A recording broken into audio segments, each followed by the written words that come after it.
We are the showstoppers, the headliners, the main event. We are the icons. Fourth and Pain. Yeah, I like the way that you kicked that off with a little HBK flair there. Welcome to Fourth and Pain, the only football and pro wrestling show to be hosted by an NFL player with the weight loss champion. With me, as always, Redskins defensive end Adam Carriker. I've always considered Sting to be the icon, but I guess we're better than Sting. You're damn right we are. Former wrestling announcer, weight loss champion Chuck Carroll here. Be sure to give the show a follow at Fourth and Pain, where each and every weekday, 1 p.m. Eastern, we tweet out brand new content, not unlike this very show. Adam, Dallas week, huge to-do Sunday night down there in Big D in Jerry World, a battle for the NFC East supremacy. Dallas Cowboys had themselves a heartbreaking loss last week against Peyton Manning, and I guess the Denver Broncos were also there. Final score, Peyton Manning 51, Dallas Cowboys 48.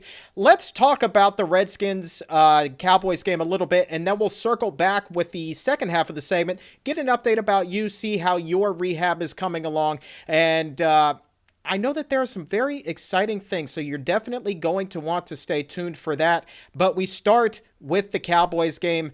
Adam, Redskins, Cowboys, huge game, rivalry, records really out the window. What do you love about this matchup? I'm excited about this game because, for starters, the defense has really played well the past couple weeks. In Oakland, 7 sacks, scored another touchdown, their third touchdown that the defense has scored this season so far. And we had as many sacks, and I said this before, but I think it's a big deal, as points we gave up. And we scored as many points on defense as we gave up. I feel like the defense is hitting their stride, playing a lot better. They're starting to tee off and knock quarterbacks on their butts. Robert, the ACL recovery is 7 to 9 months. He is now at that 9-month point. He has played 4 games. If you want to call it his preseason action or whatever, he's now got that. The bye week, not where most players want it to be, but he's had his 4 games to play. He's had the bye week. He's fresh. Everybody's fresh. I think this is going to be similar to the bye week last year where the team turned it around and got on a roll. Now, I'm not going to predict 7 in a row because that was amazing and hard to duplicate, but I predict that the team will have a great game, come out with a victory, and at least, if nothing else, be tied for the NFC East lead, depending on what happens with the Eagles. Certainly, and you do have a little bit more time this year to turn things around than you did last. And the only thing that I'm kind of wondering, and maybe this is even a silly point, you tell me from a player's perspective, but did having the bye week after that victory, the first one of the year, did that maybe kill a little bit of that momentum that the Redskins otherwise would have had if they would have just rolled right into another game? I don't think so. And the reason is, you guys get back from that game, I turn on talk radio, and you can't help but hear on the fan and everything else, these other guys talking, the junkies, oh, it was the Raiders. Oh, it wasn't that big a deal. Oh, so I felt like there was really no momentum. There was really nothing. I mean, yes, it was the Raiders who just beat the San Diego Chargers, the Raiders who have a couple of wins this year, who are in the NFL. We beat them. The win still counts. It doesn't matter who you're playing, and you have to go clear across country to do it. So to me, does it kill the momentum? I felt like there wasn't a whole lot just from the way people around here reacted.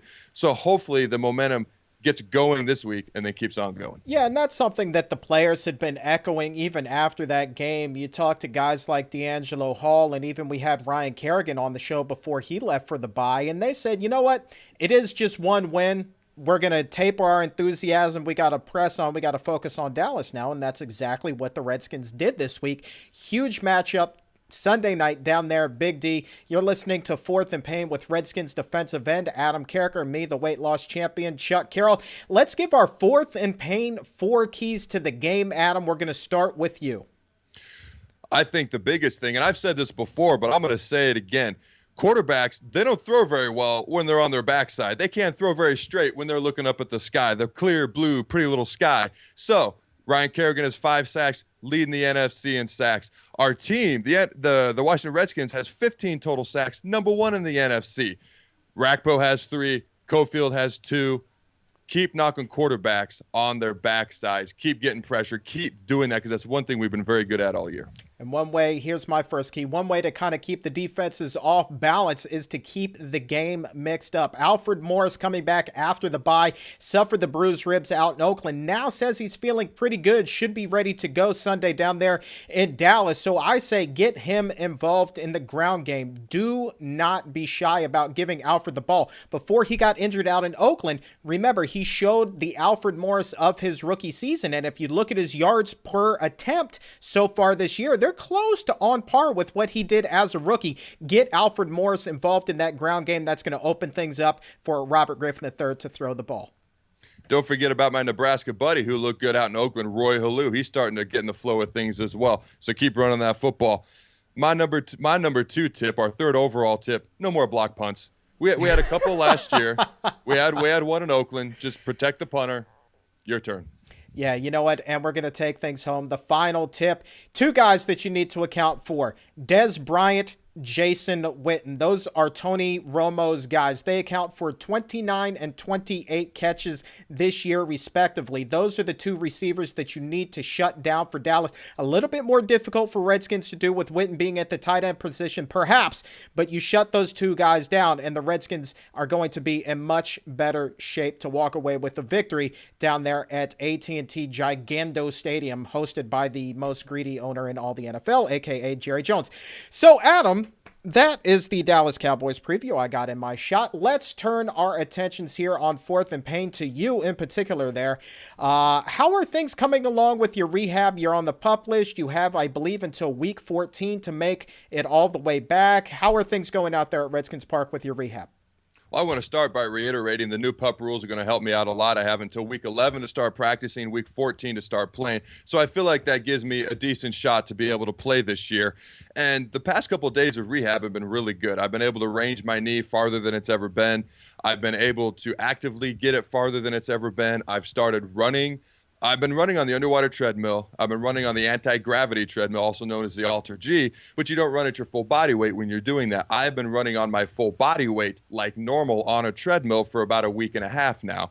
And I started lifting weights for the first time in quite a while in about for about the past week and a half. So I'm doing a whole bunch of things I haven't been able to do for a long time, and I'm feeling encouraged. I'm feeling happy.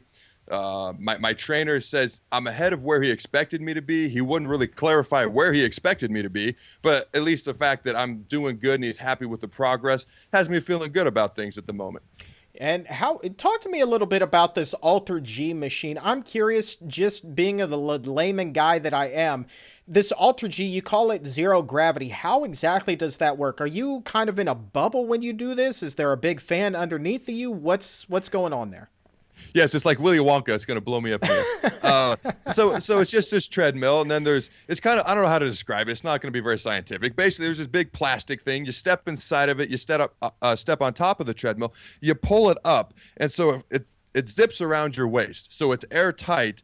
And then you press this compression button on the treadmill. And basically, calibration. I said it wouldn't be scientific. Basically, it calibrates your body weight, and then you can plug in. You want to run at 50% of your body weight, 75%, 25%. So you can run at any percent of your body weight that you want because it acts like, anti-gravity is what it does. And like I said, I was running in the underwater treadmill as well, but I've been running like normal on a treadmill for quite a while. Started doing some stair climber yesterday. I personally hate running. I'm glad I'm able to do it again, but I actually enjoy the stair climber. Yeah, but you know what? They talk about you need to be in football shape, and hell, this is the first time that you've been running on an actual regular treadmill. What was that first time back on that thing like for you? Was that a little bit more difficult than you remember?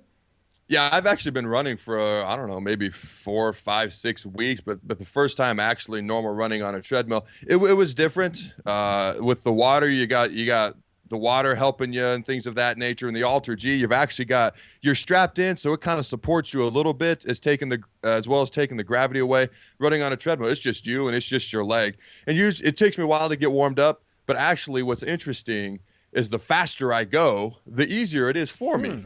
And I'm like, this makes no sense. Why is this? And what they told me is the slower you run, the more time your foot spends on the ground. So that's more tension And the faster you go, the less time it spends underground. So it's less time under tension. So it's easier. So my trainer's like, well, it's a very simple solution. Just run fast all the time. I'm like, I love it. Why didn't I think of that years ago? Final question, 10 seconds or less. What is the hardest part of the rehab process for you now?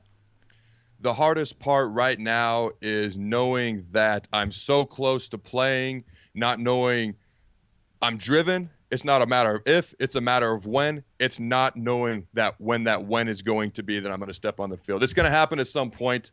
I don't know when. Hey, man, well, you know what? The next time the Redskins suit up to face the Cowboys, would certainly love to see old 94 trotting out on the field there. What a wonderful homecoming that would be. A proud moment for Fourth and Pain, damn it. That would be glorious. Speaking of which, more Fourth and Pain coming up right after this. Adam Carriker, Redskins defensive end, number 94, largest arms on the D-line, former Husker Lifter of the Year, here with your pumping iron tip of the week. If you want to put on muscle and you want to put on weight, you want to do it the right way. Don't just eat a bunch of garbage and don't just drink a whole bunch of hoopla that's going to make you fat and flabby. You need to do it the right way. Eat more protein. Take more creatine. Lean meats, grilled chicken, steak. Tastes great, has protein and creatine. Kills two birds with one stone. Remember, many of life's failures are people who did not realize how close they were to success when they gave up. You're welcome.